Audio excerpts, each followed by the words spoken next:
దేవుని వాక్యాన్ని ధ్యానించడానికి ప్రభు మనకి ఇచ్చిన ఈ ప్రత్యేక సమయాన్ని సంవత్సరాంతంలో చివరిలో ఉన్న చివరి ఆదివారం ప్రభువును ఆరాధించడానికి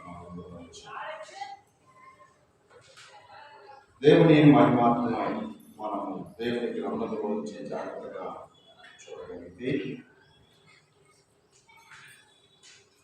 కొలస పత్రిక 1వ అధ్యాయము లేదా కొలస పత్రిక 1వ అధ్యాయము 16 వచనం నుండి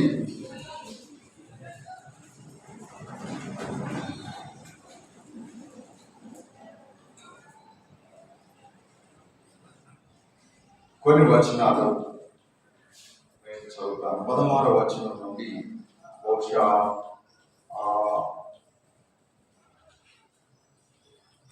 20వ వచనం వరకు చదువుతాను. ఇంకా చాలా ఉన్నాయి, కానీ 21 వరకు చదివితే బాగుంటుంది. నేను చదివిన మాటలు జాగ్రత్తగా వినండి. కొలస్సీయులకు రాసిన పత్రిక 1వ అధ్యాయము 16వ వచనం నుండి కొన్ని వచనాలు మనము ధ్యానం చేద్దాం. ఏదైనా ఆకాశమున్నవి భూమి అందున్నవి దృశ్యమైనవి కానీ అదృశ్యమైనవి కానీ అవి సింహాసనములైనను ప్రభుత్వములైనను ప్రధానులైనను అధికారులైనను సర్వమును ఆయన యందు సృష్టించబడెను. సర్వమును ఆయన ద్వారా ఆయనను బట్టి సృజించబడెను. 17వ వచనం, ఆయన అన్నిటికంటే ముందుగా ఉన్నవాడు, ఆయనే సమస్తమునకు ఆధారభూతుడు. సంఘము అను శరీరమునకు ఆయనే శిరస్సు. ఆయనకు అన్ని విషయములో ప్రాముఖ్యత కలుగునిత్తము. ఆయన ఆది నుండి మృతుల నుండి లేచుటలోను ఆది సంభూతుడుగా లేచిన. ఆయనందు సర్వ పరిపూర్ణత నివసించవలనని ఆయన శిలువ రక్తము చేత సంధి చేసి ఆయన ద్వారా సమస్తమును, అవి భూలోకముందున్నవైనను పరలోకముందున్నవైనను వాటన్నిటిని ఆయన ద్వారా తనతో సమాధానపరచుకోవాలని తండ్రి అభిష్టమాయను. కనుక 21వ వచనం, మరియు గతకాలమందు దేవునికి దూరస్తులను దుష్క్రియల వలన మీ మనస్సులో విరోధ భావము గలవారునై ఉండి మిమ్మల్ని కూడా తన సన్నిధిని పరిశుద్ధుడుగాను నిర్దోషముగాను నిరపరాధులుగాను నిలబెట్టుకున్నట్టు ఆయన రక్తమాంసముల విషయమై దేవుడు మరణం వలన ఇప్పుడు మిమ్మల్ని సమాధానపరిచేను. ఇది దేవుని యొక్క రక్షణ గురించి దేవుడు ఏం చేశాడో అన్నటువంటి మాట రాస్తూ ఉన్నాడు. ప్రియులారా, మనకు మనం ప్రశ్నిస్తుంటే ఈరోజు మనకి ఎక్కడి నుండి వచ్చింది, మనం వేసుకున్న బట్టలు ఎక్కడి నుండి వచ్చాయి, మనం కూర్చున్న కుర్చీ ఎక్కడి నుండి వచ్చింది అంటే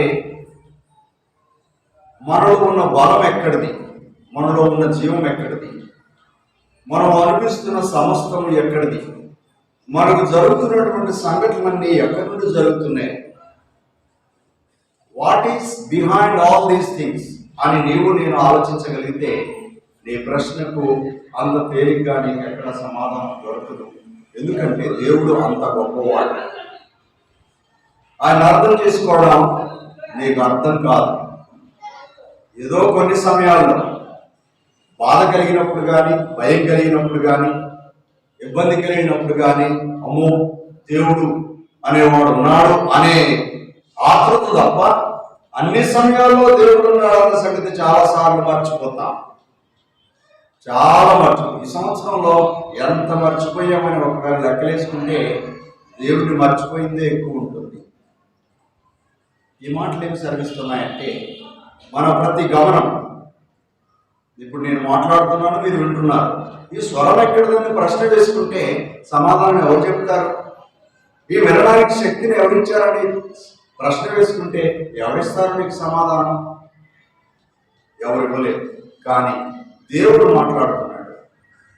సమస్తము ప్రధానులైన ఈనాడున్న అధికారం ఎక్కడి నుండి వచ్చిందంటే ఏదో గాలికి వచ్చిందని, ఏదో ప్రజలు వేశారని ఏదో చెబుతాం, పర్వాలేదు. కానీ వీటన్నిటి వెనకాల దేవుని హస్తం ఉన్నది. అదే దేవుని వాక్యం చెప్తుంది. రైట్? ఇప్పుడు కాస్త అర్థమైంది అనుకుంటా. ఏమిటి మనకున్నవన్నీ తెలుసు కదా. యోహాను సువార్త 1:3 సమస్తము ఆయన మూలంగా కలిగినదేది ఆయన లేకుండా కలగలేదు. అర్థమైందా మీకు? మనం తింటున్న భోజనం చాలాసార్లు వేస్ట్ చేస్తాం. చాలా మంది అంటుంటాడు, ప్రతి గింజ మీద నీవు తినడానికి ఆయన ఉద్దేశమైన చిత్తం రాసి ఉండేది. కొన్నిసార్లు వండుకుంటాం, తినం. కొన్నిసార్లు మనం ఊహించాం, మనకు కావలసిన వాటికంటే ఎక్కువ దొరుకుతాయి. రాత్రి బలవంతంగా రాత్రి 1 గంట వరకు ఇంటికి చేరలేదు. మేము ఎక్కడో బిహెచ్ఎల్ అవతల ఉన్నాం. అక్కడ ఉంటే ఊహించని భోజన పదార్థాలు, ఊహించినటువంటి భోజన పదార్థాలు వద్దు వద్దు అంటే పొట్ట నిండిపోయింది. అప్పటికే వద్దులే, ఇది తినకూడదు అని డిసైడ్ అయినా కూడా బలవంతంగా నెట్టాల్సి వచ్చింది. ఎందుకో తెలుసా? ప్లేట్లో వేసిన తర్వాత పడేయాలంటే ఇష్టం ఉండదు నాకు అస్సలు. మ్యాక్సిమం బలవంతంగా లోపలికి నెట్టాను. తర్వాత ఆలోచించాను, నేను కష్టపడలేదు, నేను వండలేదు, నేను ఆశించలేదు. బలవంతంగా ఈ భోజనం అంతా నా దగ్గరికి ఎలా వచ్చింది అంటే, పెరివాడ, నీవు నీ సొత్తు కాదు, నేను నిన్ను నా మహిమ కొరకు చేశాను. అంతేకాదు నీకున్నవాడిని నేను ప్రొవైడ్ చేశాను అనే తలంపు దేవుని కోణం నుండి అనుగ్రహం కలిగినట్లుగా దేవుని మాట అర్థం చేసుకోగలిగాడు. కనుక గమనించండి, ఈ సంవత్సరం అంతా చాలా మంది లోకం నుండి వెళ్ళిపోయారు. నీవున్నావు, నీకున్నవన్నీ కూడా ఉన్నాయి. వీటిని చూసినప్పుడు నీవు దేవుడు మాత్రమే నేను బ్రతికిస్తున్నాడు, దేవుడు మాత్రమే నేను పోషిస్తున్నాడు, దేవుడు మాత్రమే నీకు సమస్తం అనుగ్రహిస్తున్నాడు అన్న సంగతి మర్చిపోకూడదు. కాబట్టి దేవుని మందిరంలో ఈ చివరి ఆదివారం ప్రత్యేక సందర్భంలో అదే పౌలు గారు రాస్తూ ఎఫెసీయులకు రాస్తూ 5వ అధ్యాయం 20వ వచనంలో, ఎఫెసీయులకు రాసిన పత్రిక 5వ అధ్యాయం 20వ వచనంలో, ఏ దేవుడు ప్రభువు అనగా సమస్తమును నేను చేసినటువంటి నీవు తెలుసుకున్నా తెలుసుకోకపోయినా, దేవుడని నేను గ్రహించినా గ్రహించకపోయినా, ఆ దేవుని పేరట సమస్తమును గూర్చి తండ్రి అయిన దేవునికి ఎల్లప్పుడూ కృతజ్ఞతాస్తుతులు చెల్లించు. భయముతో చాలండి.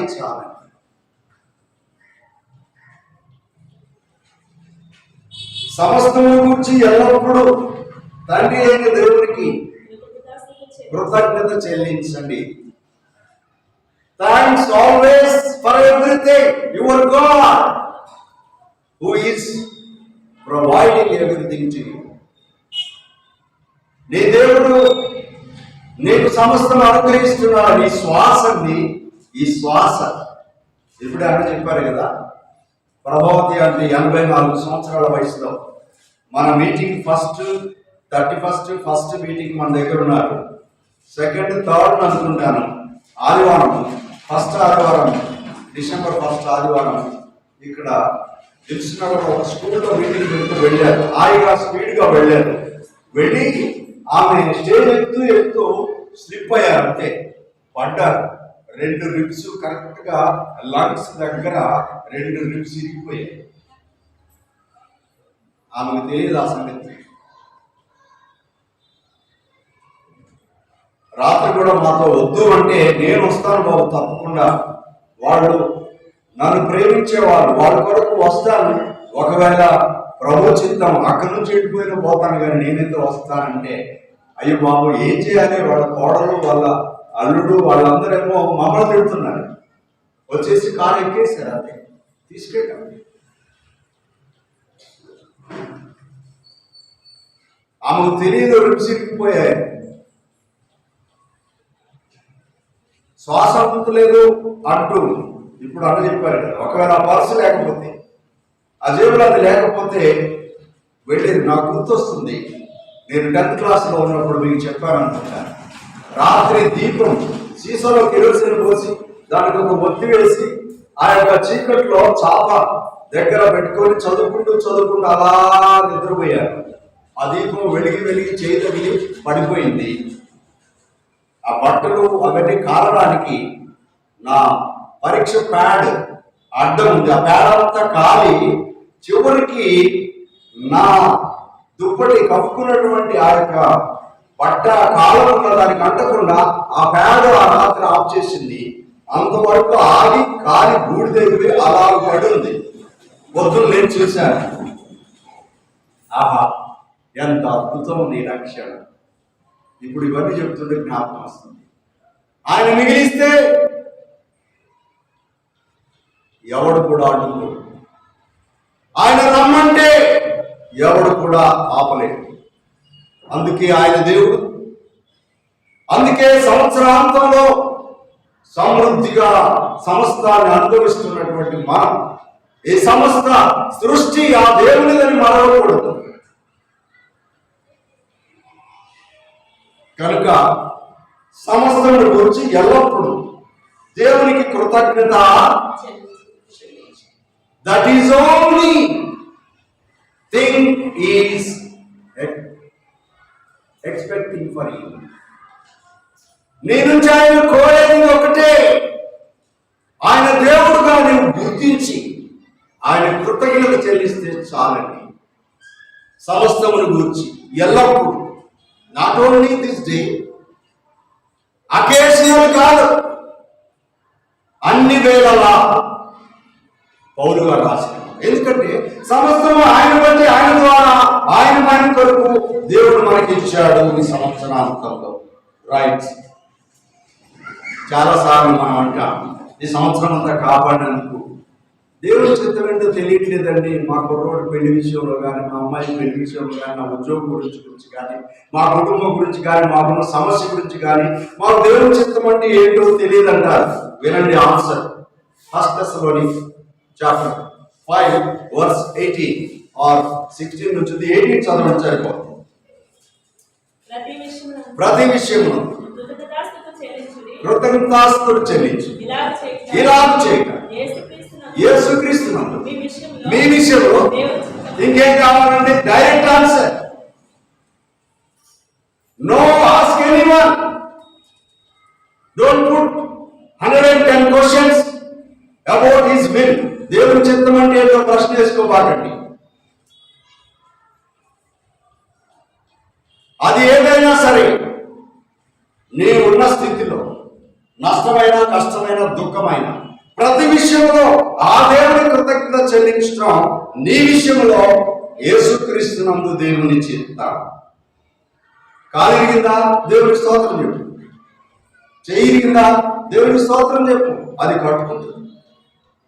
కానీ దాని గురించి దేవుడు అన్యాయం చేశాడని అనుకో. ఒక్కోసారి నీ నిర్లక్ష్యం, నీ పాపిష్టి ఆలోచన నీకు ప్రమాదాన్ని కలిగించవచ్చు. దేవుని యొక్క క్రమాన్ని తొలగి మానవుడు దేవునికి వ్యతిరేక దిశలో ఉండొచ్చు. అయితే కూడా నీవు దేవుని కృతజ్ఞత కలిగి ఉండాలి. దేవుని చిత్తం అంటే ఇప్పుడు ఎవరైనా అడిగితే చెప్తారా? ఏముంది ఆన్సర్ చెప్పండి. నీ విషయంలో అన్నాడు. ఎవరి విషయంలో? దట్సే. మరలా చదవండి మా మాట. ప్రతి విషయంలో కృతజ్ఞతాస్తుతులు చెల్లించు. ఇలాగ చేయక యేసుక్రీస్తునందు.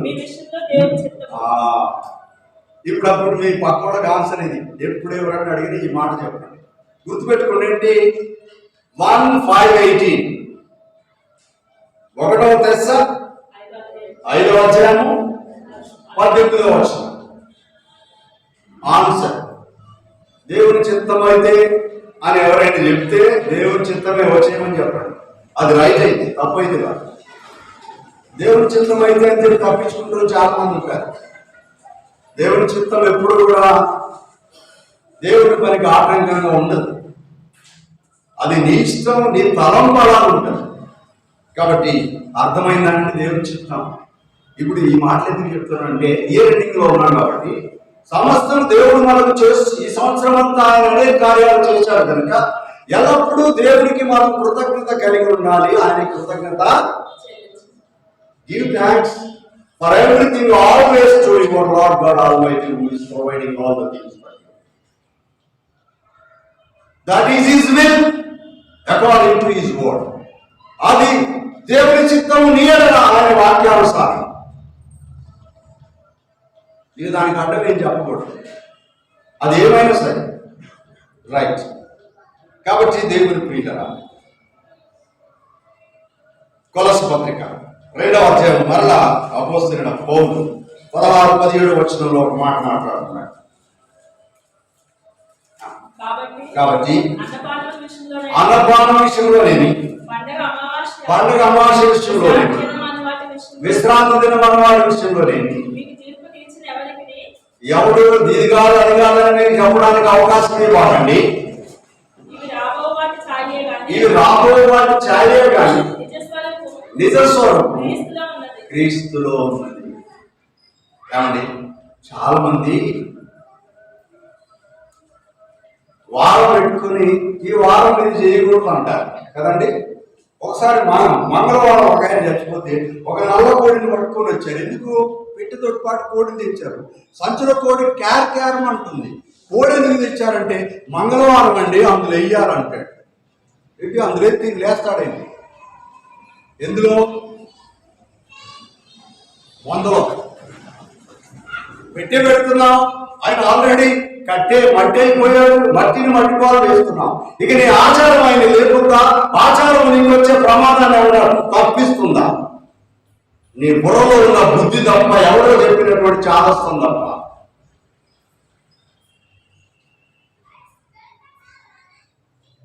సత్యమును మించిన ఏది కూడా యాడైతే అది ఆచారమే, అది అబద్ధమే, అది ఉపయోగం కాదు. ఇక అంతకంటే గొప్పది భూమి మీద రాలేదు కూడా. అది దైవత్వం. కనుక దేవుని ప్రియులరా, ఆచారాలు కాదు, నిజ స్వరూపం. పండగ, భోజనం, అన్నపానం, అమావాస్య విషయంలో ఎవరు మీకు ఏలు పెట్టి చూపించడానికి అవకాశం ఇవ్వద్దు. అంటే మంగళవారం అయితే ఎవరు చచ్చిపోరా? మంచిది కాదని చచ్చిపోరా? ఏమండి, ఎవరు అన్నాడంట, నేను ఆదివారం పుట్టినట్టు ఎవరో సెలవు ఎట్లా పుట్టారో అని అడిగాడంట. ఆదివారం సెలవు వద్దంటారు, ఎట్లా పుడతాడు మరి? సెలవు రోజు పుడతారండి అలా సెలవు కదా? లేదమ్మా,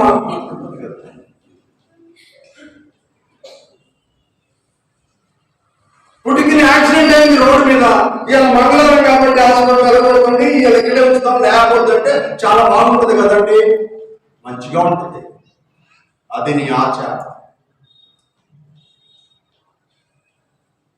దైవత్వం, నిత్య సత్యం.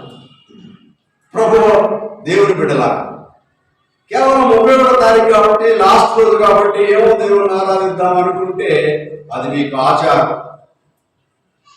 దైవోత్సవం, నిత్య సత్యం, సమస్తమును గురించి ఎల్లప్పుడూ ఆయన కృతజ్ఞత చెల్లించడం మీ విషయంలో దేవుని చిత్తం. రైట్. అయితే గమ్మత్తు, ఈ కృతజ్ఞత అనేటువంటి విషయం వచ్చేప్పటికల్లా మనందరికీ సంతోషం కలుగుద్ది. ఆ సంతోషాన్ని మనోళ్ళందరూ వాటికి ఏం పేరు పెట్టారంటే పండుగలని పేరు పెట్టారు. ఏంటి? పండుగ రోజు ఒక డబ్బు పెట్టాలి, చేతిలో ఏదో పట్టుకోవాలి, వాళ్ళు డుమికి కొడితే వీడు ఎగరాలి, ఆ చుట్టూ తిరగాలి, తర్వాత శుభ్రంగా వేసేయాలి, హాయిగా మందేసి తిని పండుగ చేసుకోవాలి. రైట్. ఇది కృతజ్ఞత.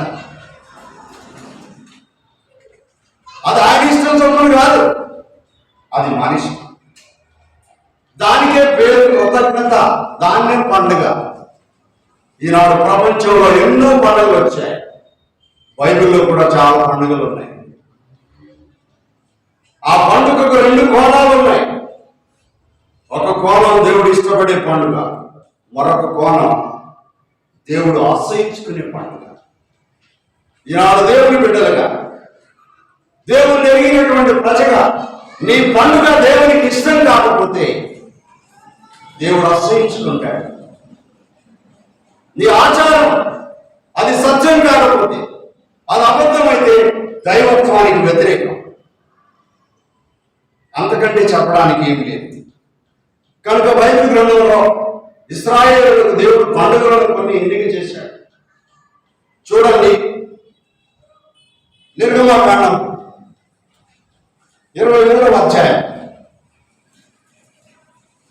16వ వచనం, అలాగే 34వ అధ్యాయం 22వ వచనం కూడా చదువుతారా? 16, 23, 16 అండి. ఎక్సోడస్ 23:16. పొలములో విత్తిన తొలి పంట కోత పండుగను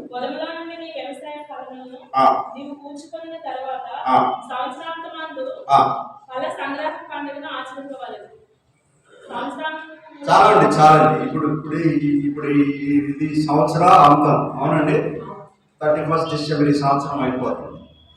అప్పుడు వాళ్ళకి ఆ యొక్క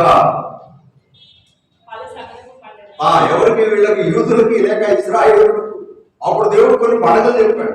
సంవత్సరం అంతా దేవుడు నీకు సమస్తం ఇచ్చితే నీ యొక్క సస్యమును, నీ యొక్క పంటలో నుంచి ఆ ప్రథమ ఫలములు, ఆ సంవత్సరం అంతా పండిన పంటకు కోత పండుగలు చేస్తూ ఉంటారు మనోళ్ళు.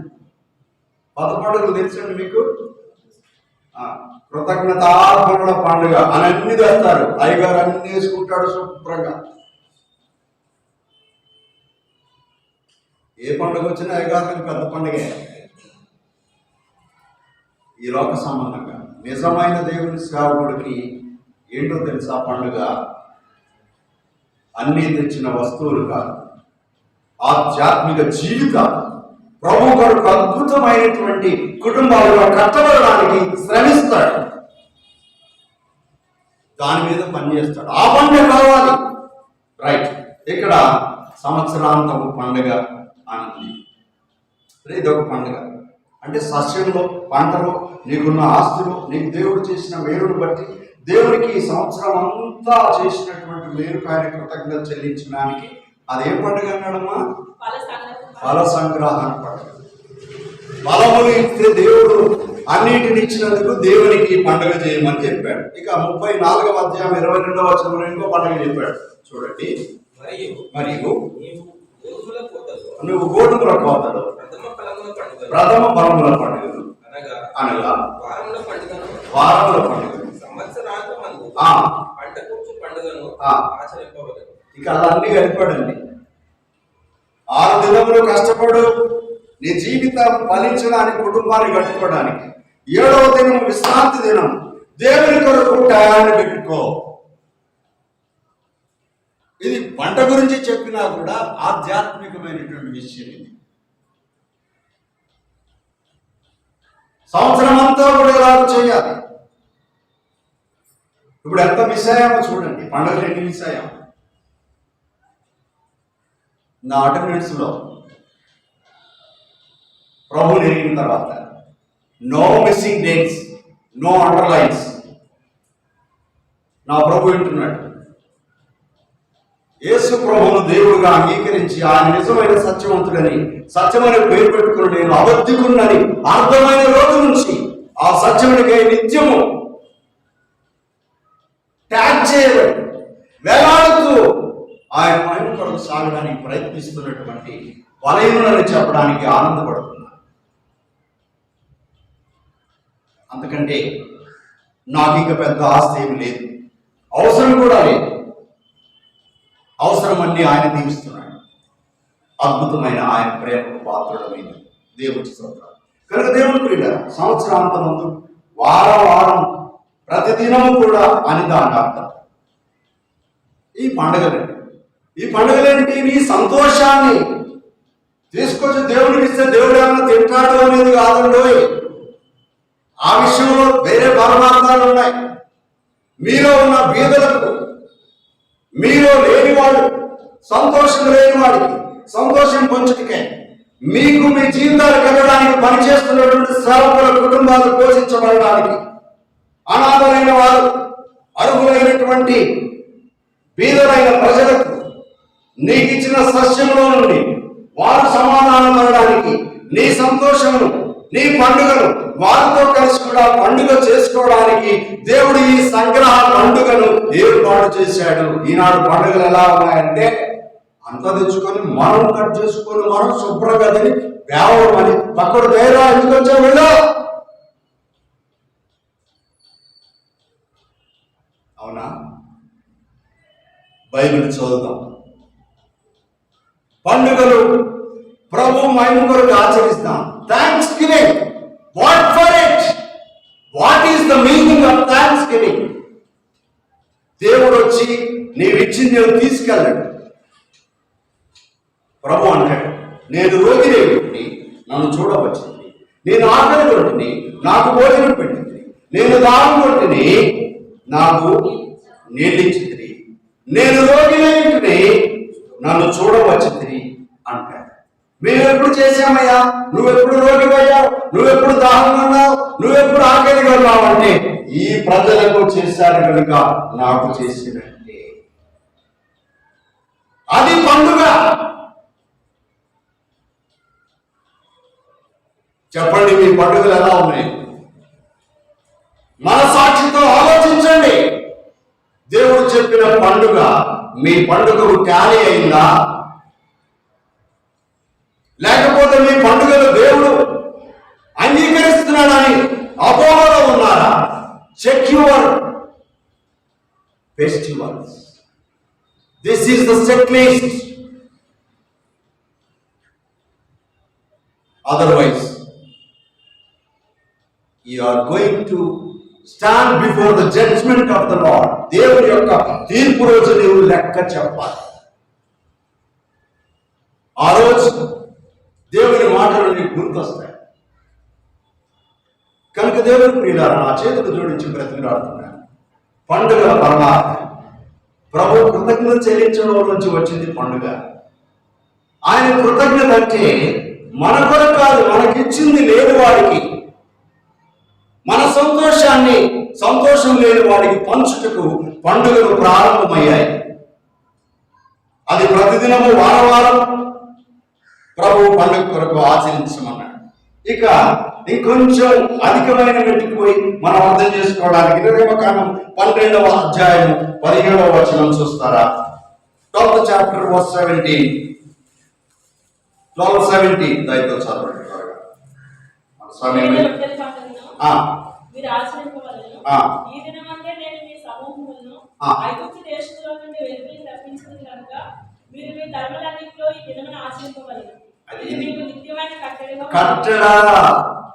ఆచారం అని అన్నప్పటికీ అదొక కట్టడ, దేవుని కట్టడ. ఏమిటో తెలుసా? దేవుడు ఐగుప్తులో నుంచి మిమ్మల్ని విడిపించినది, మీ బాధలో నుంచి మిమ్మల్ని సంరక్షించినది, మీ సమస్య నుంచి మిమ్మల్ని విడిపించినందుకు మీరు ఏ పండుగ? పులియని రొట్టెల పండుగ. అంటే పులిసిన పిండి కొంతమైన వద్దానంటే పులి చేయను. పాలల్లో పెరిగి అంటే ఆ పాలల్లో తోడు ఎంత వేస్తారంటే, పెరుగుకు ఎంత వేస్తారు? ఒక పావు లీటర్, హాఫ్ లీటర్ పాలు ఉంటే హాఫ్ లీటర్ పెరిగేస్తారేంటి? ఎంత వేస్తారు? Half spoon.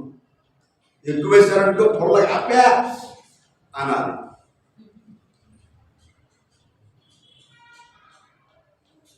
కాస్తంత లోపం కలిస్తే పురిచిపోతావు, పాడైపోతావు. అబ్బే పోనుందంటారు నిన్ను చూసి. పులిపిండి లేని స్వచ్ఛమైన పవిత్రమైన నీతి న్యాయం కలిగిన పరిశుద్ధమైన పండుగ ప్రభు ఆచరించమన్నాడు. ఏది? స్వార్థం అనే పులిచిన పిండి పాలకంటే ఎక్కువగా ఉందని చెప్పడంలో అతిశయం కాదని ధైర్యంగా మాట్లాడుతున్నాను దేవుని బిడ్డగా. మీలో ప్రతి వారు చెప్పగలరా? నాలో స్వార్థం లేని పండుగను నా ప్రభు కొరకు చేస్తున్నాను అంటే నా ప్రభు మహిమ పొందుతాడు, దేవునికి మహిమ. చెప్దామా? స్వార్థం లేకుండా పులిని రొట్టెల పండుగ మనం ఆచరించాలి. పులిపిండి వెలితి, వ్యామోహం, ఈర్ష, ద్వేషం, కపటం, కులం, మతం, భేదం, అన్యాయం, అక్రమం అన్ని పులిపిండికి నిదర్శన. వాటిని తొలగించి నిజమైనటువంటి పరిశుద్ధమైన పండుగలు పులియని రొట్టెలా. ఇప్పుడు రొట్టెలన్నీ పులిసిపోయాయి. ఎక్కడో ఒక రొట్టె దొరుకుతుందండి, పులియని రొట్టె. ప్రభువుకు పండుగలు చాలా ఆనందమే, కానీ నిజమైన ఆనందం ఆయనకి దొరుకుతుందా అంటే రొట్టెలన్నీ చాలాసార్లు దేవుని గల్లాలో చిరిగిపోయి అతుకు పెట్టినవి, యాడ కొట్లో చల్లనివి ఇక్కడ కనపడతాయి. ఎంత మంచోళ్ళు బాబోయ్!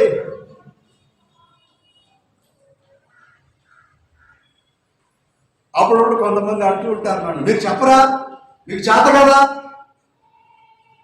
మీరు లీడర్ నాయకుడు కదా, నిలబడతారు కదా, చెప్పాలి మీరు అంటారు. చెప్తానే ఉంటారు. అయినా కూడా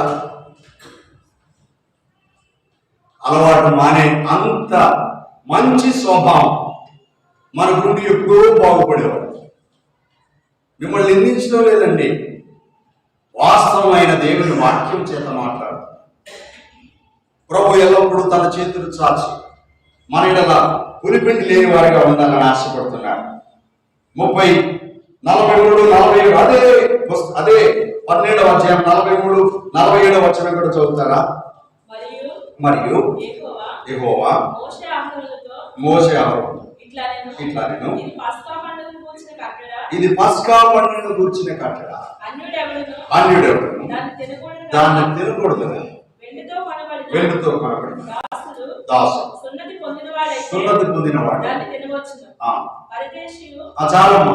ఇప్పుడు సున్నతి పొందటం అంటే ఏంటి, శుద్ధి చేయబడడం అంటే ఏంటి, బాప్తిసం తీసుకోవడం అంటే ఏంటి అంటే దేవుణ్ణి అర్థం చేసుకొని అంగీకరించి రక్షణ అనుభవం కలిగి దేవుని కలిగిన వాడు ఈ పండుగ నిజంగా చేస్తాడు.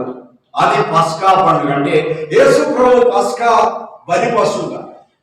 ఉదయకాలంలో ఎబ్రీ పత్రికలో దేవుడు మనతో మాట్లాడుతూ వచ్చాడు.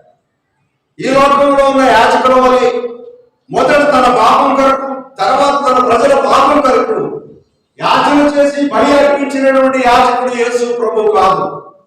ఆయన పాపం లేనివాడు, పవిత్రుడు.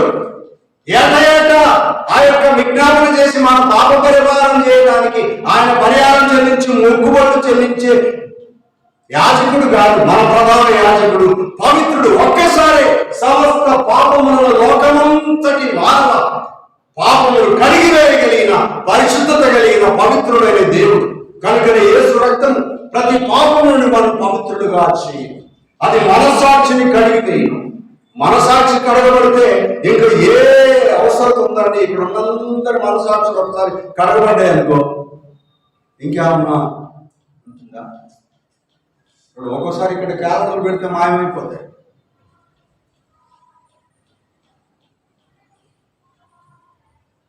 ఒక్కోసారి ఇక్కడ ఏదైనా మర్చిపోతే మాయమైపోతుంది. పులిపిడి మీద నుంచి కూడా వెళ్ళిపోతుంది. అంటే అడ్డం ఏంటి చెప్పండి? ఇబ్బంది ఏంటి? Just your conscience is counts. నీ మనసాక్షి కడగబడితే పవిత్రత వెలసిల్లుతుంది. అంతకంటే చెప్పడానికి ఇంకా పెద్ద ఆన్సర్ ఏం భూమి మీద లేదు. మనసాక్షితో దేవుణ్ణి చూడగలిగిన వ్యక్తులైన వారు ఈ పండుగ చేస్తారు. అలాంటి వాడే పస్కా బలి పండుగ చేయాలి, వాడే తినాలి. అంటే ఇప్పుడు రొట్టె దగ్గరికి ఎవరు రావాలి? ప్రభు బల దగ్గరికి ఎవరు రావాలి? నిజంగా మనసాక్షిని ఒప్పుకొని పశ్చాత్తాపడి ఒక నిశ్చయతతో ఇక నేను తీర్మానం తీసుకున్నానని కలిగిన వారు మాత్రమే. తీర్మానం లేకుండా పస్కా పండుగలో పాలు పొందవచ్చా? కాదు. అది పస్కా. పస్కా బలి పశువుగా యేసు ప్రభు ఒకసారి సమస్త లోక మానవాళి పాపమును కడిగివేయడానికి, మనస్సాక్షిని కడిగివేసేటువంటి ఆయన రక్తం. క్రైస్తవుడు అంటే ఏంటో తెలుసా? ఆయన నా కొరకు చనిపోయాడు, ఆయన రక్తం చేత నా మనస్సాక్షిని కడిగివేశాడు, నేను ఆయన వలె పరిశుద్ధుడును అని తీర్మానం కలిగి బ్రతికిన వాడికి ఆయన రక్తం పనిచేస్తుంది. అది ఆచారం నుంచి విడిపిస్తుంది. అది పులియని రొట్టెల పండుగకు మనం తీసుకొస్తాం. అప్పుడు దేవుని బిడ్డలుగా మనం దేవుడిని ఆరాధిస్తాం. అప్పుడు ఆ పండుగ దేవుడు అంగీకరిస్తాడు. ఇప్పుడు నేను ఒక మాట చదివించి ముగిస్తాను. టైం అయిపోయింది కాబట్టి ఇక టైంకి ఎక్కువగా మిమ్మల్ని చాటింపు చేసి నేను ఇప్పుడు ఇవన్నీ పండుగలు, ఇవన్నీ ఇలా పండుగలు మనం చేస్తే దేవుడు అంగీకరిస్తాడు. మరి ఈ సైడ్ అన్ని అంగీకరించాడండి. ఈ బ్యాక్ సైడ్ చూద్దాం. బ్యాక్ సైడ్ ఇప్పుడు రండి. ఆమోసు గ్రంథము 5వ అధ్యాయం వచనం 21 నుంచి 21 నుంచి చివరి వరకు 27 వచనాల వరకు ఉన్నట్టు జాగ్రత్తగా వినండి. ఒకరు చదవండి, జాగ్రత్తగా వినండి. మీ పండుగ దినములను నేను అసహించుకొనుచున్నాను. ఎవరు అంటున్నారు? దేవుడు అంటున్నాడు. ఎందుకు? వాటిని అంటే పండుగలు చేయొద్దనా? అక్కడేమో పండుగలు చేసుకోమన్నాడు, ఇక్కడ పండుగను అసహించుకుంటున్నాను. వాటిని నేను అపో పండుగలు నీచమా? మరి మీరే చెప్పారు కదా దేవుణ్ణి మనం అడిగితే. అడుగుతారా మీరు? ఏమన్నా పండుగ చేయమన్నావు, పండుగ నీచంగా ఎందుకు ఎత్తుతున్నావు అడిగే ధైర్యం లేకుండా ఎప్పుడు ఉంటుంది ఆ ధైర్యం? ఆయన చెప్పినట్టు పండుగ చేస్తే, లేకపోతే అడిగే ధైర్యం నీకే. ఈనాడు సమాజం అంతా ఇలాంటి నికృష్టమైన స్థితిలో ఉండడానికి కారణం ఏంటి? మానవుడికి దేవుడు ఇచ్చిన మనసాక్షిని చంపివేసి మనిషిగా బ్రతకలేని ఈ లోకంలో పండుగలన్నీ దేవుడికి అసహ్యం.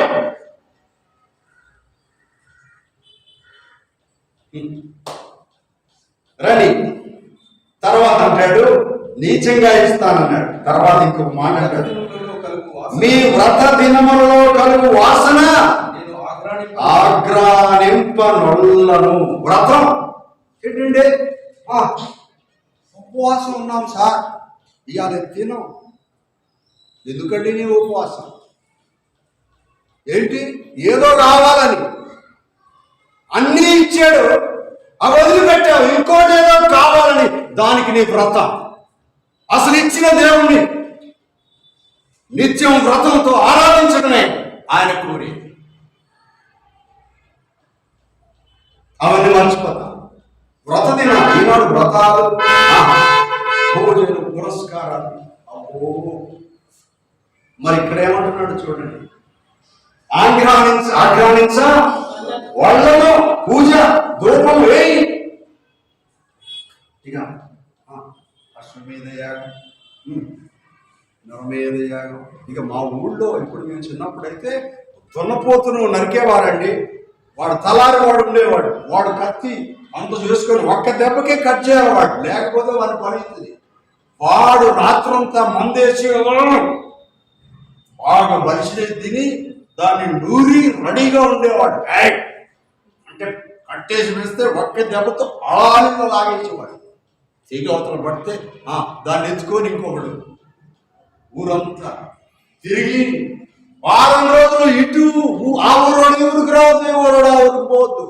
బలి చల్లితే ఎవడో అవతలకి పోవద్దు. అది ఇది కూడా జాగ్రత్తగా టైం ప్రకారం వెళ్ళాలా. బయట కనపడితే గందరగోళం, అదురు ఎవడికి ఆడికి లేకపోతే పార్కునేటప్పుడు కొంతమంది భయాన్ని. అర్థమైందన్న భాష క్షమించండి, అర్థం కావడానికి చెప్తాను, ఎవరిని ఇబ్బంది పెట్టడానికి కాదు. చిన్న వయసులోనే ఇలాంటి ఆచారాలు చూసి సత్యములకు భిన్నంగా ఉన్న లోకాన్ని ఎంత తట్టుకోలేక నక్సలైట్లో కలిసిపోయి ఈ బలహీనతను తోడివేయాలని ఉక్రోధంతో వెళ్ళాను. అక్కడి నుంచి దేవుడు తన్ని బయటికి తెచ్చాడు. ఆయన సత్యబోధ చేయడం. ఇప్పుడు ధూపాలన్నీ ఎట్లున్నాయండి? నేను ఆవేశంతో చెప్పిన అర్థం ఉందని బ్రతిమలాడు అర్థం చేసుకో. తర్వాత అంటాడు, నాకు దహన బలులను నైవేద్యములను మీరు అర్పించినను నేను వాటిని అంగీకరింపను.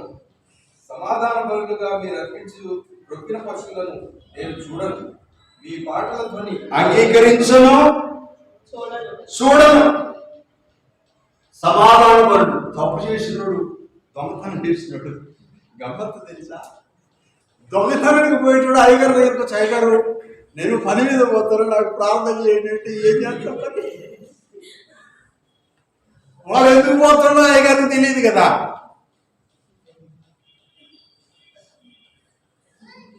రమ్మంటాడు. సరే, ఈయనకు తెలియదు, ఆయనకు తెలుసు, ఆయనకు తెలుసు, వాళ్ళిద్దరికి తెలుసు. ఇంకొకటి తెలుసు, దయ్యానికి తెలుసు. వీడికి తెలియదు పాపం, అమ్మాయికి గొర్రె. రెండు చేతుల మీద పెట్టి, అయ్యా ఈ బిడ్డ పని భద్రంగా దీవించుదేవా అని ప్రార్థన చేస్తే జేబులకి వెళ్ళి తీసే, దేవా ఈ బిడ్డిచ్చిన కానుకను దీవించి ఈయన పని సఫలపరచుదేవా నీకు స్తోత్రం. నాకు ఆత్రం ఏంటంటే తొందర జేబులు పెట్టుకోవాలి. ఇది పండుగలు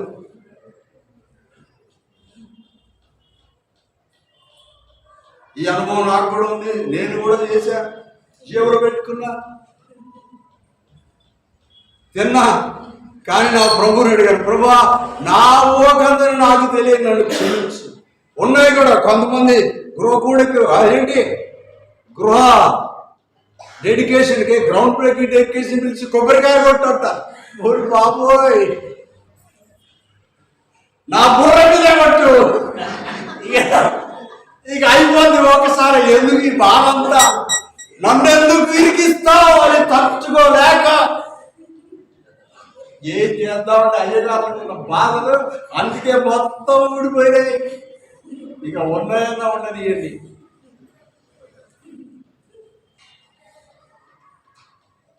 సత్యం లేని సందర్భాలు, అర్థం లేని సందర్భాలు మనమందరం ఎదుర్కొంటాం. మీరు డీప్గా అర్థం చేసుకోవాలని మాట్లాడుతున్నారు. అందుకంటే ప్రభు ప్రేమను బట్టి ఎవరిని శాసించే అధికారం నాకు లేదు. కానీ సత్యం చెప్పేటువంటి అర్హత దేవుని బిడ్డగా, మీ సేవకుడుగా, దేవుని పాద సేవకుడిగా మిమ్మల్ని బ్రతిమలాడుతున్నాను. దేవుడు నైవేద్యాలను, అర్పణలు నేను అంగీకరించను. మీ సమాధానములుగా అర్పించు క్రొవ్వులను, పశువులను నేను I don't want to see. ఇక అంగీకరించిన సంగతి తర్వాత ఇంకొక మాట అండి, చాలా ఇక్కడ మంచిది. యవనస్తులకు మంచి మాట రాశాడు చూడండి. మీ పాటల ధ్వని నా యొద్ద నుండి తొలగనీయుడి. మీ స్వరమండలముల నాదం వినుట నాకు తెలుసులేదు. మ్యూజిక్ డీజే సౌండ్ ఎక్కువ వల్ల పాటదే ఉందండి. మా మ్యూజిక్ మీరు ఎక్కడిగా వెళ్ళి చెవులు పలిగిపోతాయి. అప్పుడప్పుడు నేను నడుస్తుంటే నాకు అది గుర్తొస్తుంది. ఎవరై వాళ్ళంటా నీ చేతులు ఎందుకు వస్తావు, వాళ్ళకి వినపడదంతా చెప్తారు. నాయన ఎందుకు వస్తావు, నువ్వు వరిస్తే ఎవరు సాగు ఉతికినట్టు ఇచ్చో అసలు ఉతికితే తెల్లారి పడగలే ఎక్కడో అక్కడ వాళ్ళ బాబులేడా, వాళ్ళని వాళ్ళు ఉతుక్కోవాలి. నువ్వు ఉతికితే ఏమైతురా అని కొన్నిసార్లు దేవుడు నాకు పాటలు పాడే వాళ్ళకి నా రెండు చేతులు తల వచ్చి మీ పాదాలకు నమస్కారం చేస్తున్నాను. మ్యూజిక్లు కొట్టేవాళ్ళకి మీ పాదాలకు వందనాలు చెప్తాను. ప్రభు అంగీకరించండి ఏ మ్యూజిక్ కూడా, ప్రభు అంగీకరించని ఏ పాట కూడా మన జీవితాల్లో మనం అర్పిస్తే అది మన సమయం పోతా. మనకు ఆశీర్వాదానికి బదులు మనం పొందేది ఆయన అసహ్యాన్ని కోరుకుంటాం. భక్తి కూడా అంతేనండి. భక్తి గురించి మాట్లాడేది, భక్తిలో ఒక భాగం పాటలు, భక్తిలో ఇంకొక భాగం మ్యూజిక్. నాకేమవుతుంటున్నాడు, నాకు అనిపించింది మరి నేను చేసిందంతా ఎట్టుపోయింది అంటే, చూసుకోరా వాళ్ళకి చెప్తున్నావు, నువ్వు లిస్ట్ రాసుకొని అంత తెలివి లేదా వాళ్ళకి చెప్పే తెలియదు కానీ చూసుకోను, నువ్వు ఇలాంటి ఏది చేసావు బుద్ధి తెచ్చుకోవాలి. ఎన్నిసార్లు నేర్చుకున్నా కూడా ఇంకా మిగులుతుంది. ఏం చేస్తాను, ప్రభువా క్షమించడం నీ దగ్గర సిద్ధ మనసు. కాబట్టి ఇంకా చాలా ఉంది. కానీ పండగ యొక్క సంగతి కొద్దిగా అర్థమైంది. కాబట్టి నేను ముగిస్తున్నాను, నా టైం అయిపోయింది. కాబట్టి పండుగ ప్రభు ఇచ్చారు, అయితే ఆయన మహిమ కొరకు ఇచ్చారు. ఆయన చిత్తానుసారంగా ఆయనకి ఇష్టం వచ్చిన పద్ధతిలో చేయమని చెప్పాడు. ఇప్పుడు పండుగలు ఏమైపోయింది తెలుసా? మన ఇష్టం వచ్చింది పండుగ, మన టైం కుదిరింది మనకు పండుగ. మనకు అనుకూలం ఉంటే మనం భక్తికి వస్తాం, లేకపోతే కుదరదు. అనుకూలం చేసుకోవాలి క్రైస్తవుడు. దేవుడు అనేవాడు ఉన్నాడని అర్థమైతే, సమయం ఆయన ఇచ్చాడని అర్థమైతే, ఆయన కొరకు సమయం కేటాయించుకోవడం వివేకవంతుల యొక్క ఉన్నతమైన ఆలోచన. అవివేకులు ఏం చెప్తారంటే, కుదరదండి, చేత కాదండి. ఏం చేతలో ఉంది మరి? అన్ని ఇచ్చిన దేవుణ్ణి వెంబడించడం చేత కాకపోతే ఇక నీ బ్రతుకు ఎందుకు అనేటువంటి మాట భక్తిని గురించి దేవుడు ఈరోజు మనకు చెప్పాడు. కృతజ్ఞత అర్పించడానికి చివరి రోజు, చివరి ఆదివారం ఆయన దేవుడని, మనలో ఉన్న జీవం ఆయన పోచిన ప్రాణమని, మనం అనుభవిస్తున్నంత ఆయన ఇచ్చాడని, సకలం ఆయన ద్వారా ఆయన కొరకు చేయబడిందని అర్థమైన ప్రతి దేవుని బిడ్డ మీ కుటుంబాల ద్వారా, మీ వ్యక్తిగత జీవితం ద్వారా ప్రభు ఆయన కొరకు ఏ పండుగ, దేవుడిచ్చిన ఏ సందర్భమే ఆయన మహిమ కొరకు, ఆయన అంగీకారం కొరకు, always for everything give thanks to the lord. సమస్తమును గురించి ఎల్లప్పుడూ దేవునికి కృతజ్ఞతాస్తుతులు చెల్లించండి. ఇలాగ చేయడం మీ విషయంలో దేవుని చిత్తం. కాబట్టి అలా చేసి ఆయన కనపరచడానికి ఈ చివరి ఆదివారాన్ని మనం జ్ఞాపకం చేసుకొని తరలి వచ్చి, ప్రభువా నీ మహిమ కొరకు నేను ఏ దినమైనా నిన్ను పూజించే సందర్భం, నిన్ను ప్రార్థించే సందర్భం, అది నీకు దేవుడు అని నీ ఇష్టం వచ్చిన పద్ధతిలో, నీ సత్యమైన మార్గంలో నిన్ను ఆరాధించడానికి నన్ను బలపరచు.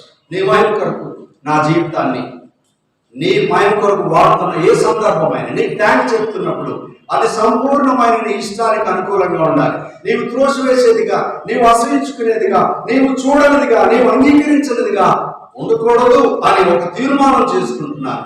అట్టి వివేకం, జ్ఞానం, కృప, నిజమైన భక్తి నాకు దయచేయి ప్రభువా అని ఎవరికి వారు నీ మనస్సాక్షిని కంట్రోల్తో ఉంచుకొని దేవునికి అప్పగించి ప్రార్థించి ప్రభు యొక్క బలలో పాల్పొందడానికి పస్కా పండుగ పరిశుద్ధపరచుకునే హృదయాన్ని నిర్మలం చేసుకున్నవాడు ప్రభు రొట్టెలోను బలలోను శృతి చేయబడి, లేక ఆ యొక్క నాజీరు చేయబడి, లేకపోతే బాప్తిసం పొందినటువంటి దేవుని బిడ్డలుగా ఉన్నటువంటి మనం సున్నతి చేయబడిన దేవుని బిడ్డలుగా ఆయన యొక్క బల చెంతకు రావడానికి ఆహ్వానం పలుకుతున్న దేవుని ప్రేమను మనం నిర్లక్ష్య పెట్టక దేవుని సన్నిధికి రావాలని మనం చేస్తాం.